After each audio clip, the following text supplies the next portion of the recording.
Marcus Rashford and Alejandro Garnacho still have a place at Manchester United, despite not featuring in the win against Manchester City, according to the Match of the Day 2 panel. It comes after Ruben Amorim's post-match interview following his side's dramatic 2-1 comeback win over City at the Etihad Stadium on Sunday. The Red Devils boss raised plenty of eyebrows by omitting both Rashford and Garnacho from his squad, casting doubt over their long-term futures at the club. But Amorim's comments after the game suggest both will be given the chance to work their way back into the side.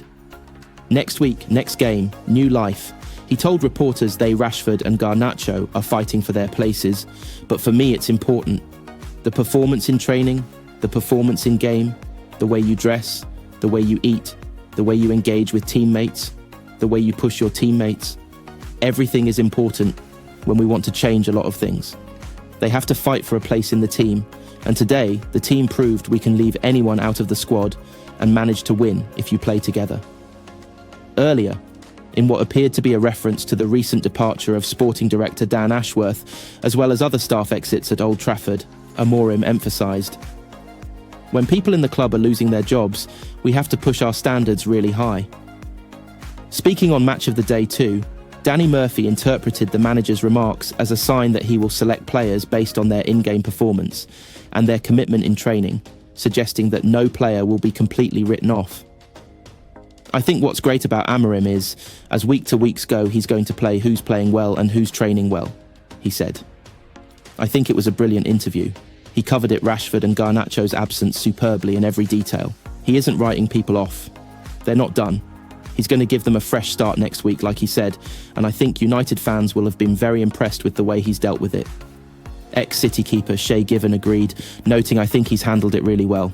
If you don't train to the level he expects and put the shifts in both in training and in games, then you won't be in the matchday squad." It was big news this morning when it broke that they weren't in the squad. But he did say they trained this morning and he went and watched them, they trained well. And then he says after the game that they're in contention for next week. But they've got to compete to get back in the team now because they've got a win in the derby. So that backs up his selection. After news of their omissions broke, United legend Gary Neville called on Rashford and Garnacho to respond in the right way after being dropped from the squad. On Sky Sports, he said, "We've been sat in this studio for years as ex-Man United players, saying give your absolute all, and players haven't been running back. We've seen Rashford and Garnacho stand on that left and right wing and not chase back when fullbacks have gone past them and still stay on the pitch. No more. I want Marcus Rashford and Alejandro Garnacho to come back stronger, take the message that they've been given by training at the training ground this morning on a Sunday with no one else there. I want them to take this in the right spirit and become the very best players for Manchester United.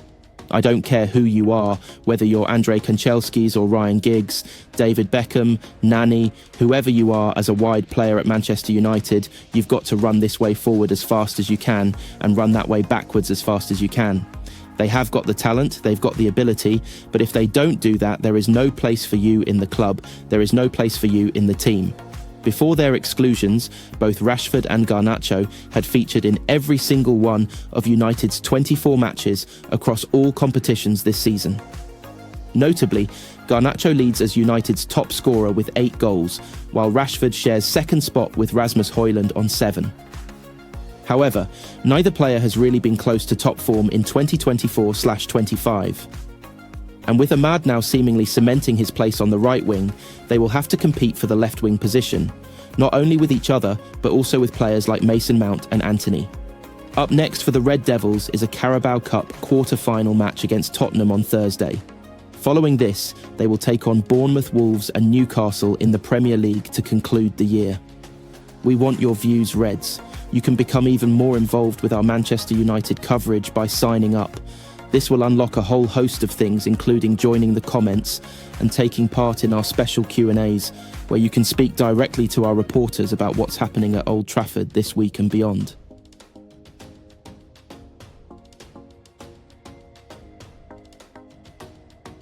In a game packed with drama, passion and resilience, Sporting CP manager Ruben Amorim delivered a heartfelt reflection on his team's incredible last-minute triumph, dubbing the experience a moment of magic.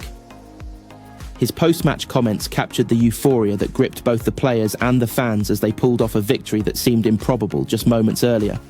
"It was incredible," Amorim beamed in the post-match interview. "It was Sir Alex Ferguson time. I believe in it, something magic happened."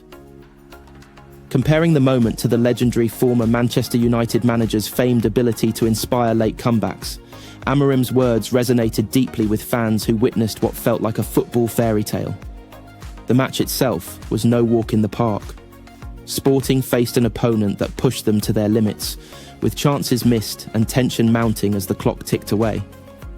For much of the game, it seemed like the result would slip out of their hands, but Amorim's squad embodied persistence, refusing to bow to the pressure. "It was a very tough match, but we believed until the end," Amorim explained. "We managed to score, and we needed that win. It was important for us and for our fans." His comments highlighted not just the physical challenge, but also the mental fortitude that his team displayed in overcoming adversity. With the game on the line, Sporting's never-say-die attitude paid off in spectacular fashion. The decisive goal came in the dying moments of the game, sending the stadium into raptures. It was a goal that epitomised the spirit of belief Amorim has cultivated within his team. For the fans in attendance, the moment will be etched in their memories as one of pure jubilation. The comparisons to Sir Alex Ferguson, a master of late comebacks, seemed fitting. Amorim's acknowledgement of the legendary manager added an extra layer of significance to the victory, reminding the football world of the power of belief and perseverance. This victory was not just a statement of Sporting CP's resilience, but also a gift to the fans who have stood by their team through thick and thin. Amorim's acknowledgement of their support underscored the connection between the club and its loyal followers. "We needed that win, it was important for us and for our fans," he reiterated, expressing gratitude for the unwavering passion that fuels the team. With this victory, Sporting CP will look to build on the momentum and carry the lessons of belief and determination into the remainder of the season. Amorim's leadership continues to inspire, and his ability to motivate his squad in critical moments has further solidified his reputation as one of football's brightest managerial talents. This match may be over, but the magic of the moment will live on. A testament to the beauty of football and the joy it brings to those who believe until the final whistle.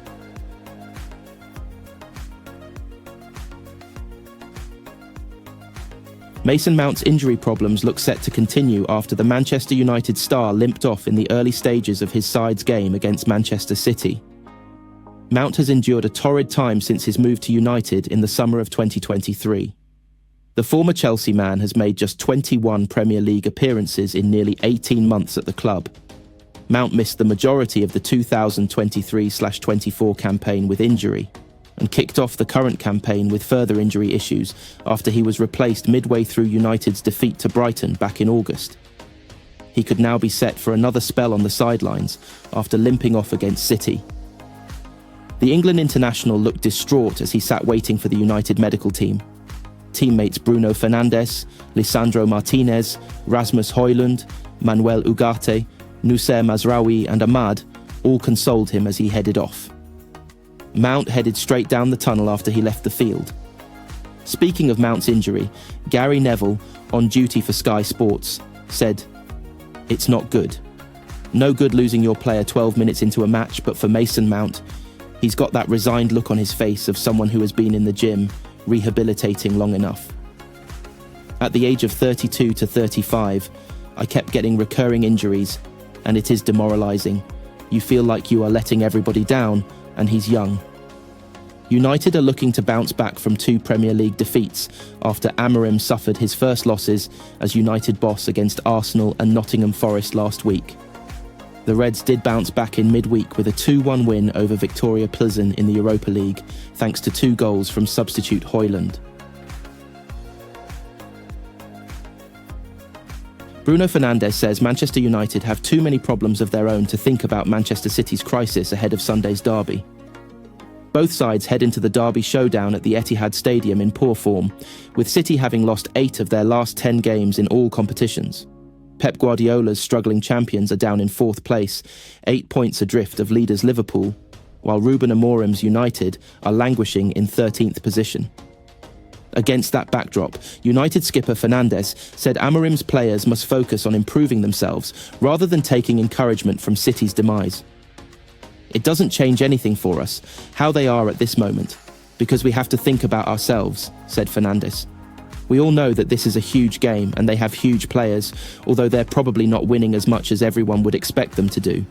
But we have to focus on ourselves, because we've also not been at the level we want to be, so we can't think about the momentum of the others. We just have to think about ourselves and do the job we have to do to get in a better position. We need points in the league, so it doesn't matter who we play against. We know it's a city, a huge derby. We know what it means for the fans, and it means a lot for us too, so we just have to go to the game and win, without thinking who we have ahead. We have to think game by game. Our focus has to be always on the next game, and our full focus from now on is going to be on City. Then we have time to think about the rest, because another 3 points is what we need in the Premier League, and that's all under Amorim. United have won 3, lost 2, and drawn 1 game, with Fernandes admitting they must put together a run of victories to climb the table starting at City. We have to try to win games, said Fernandes.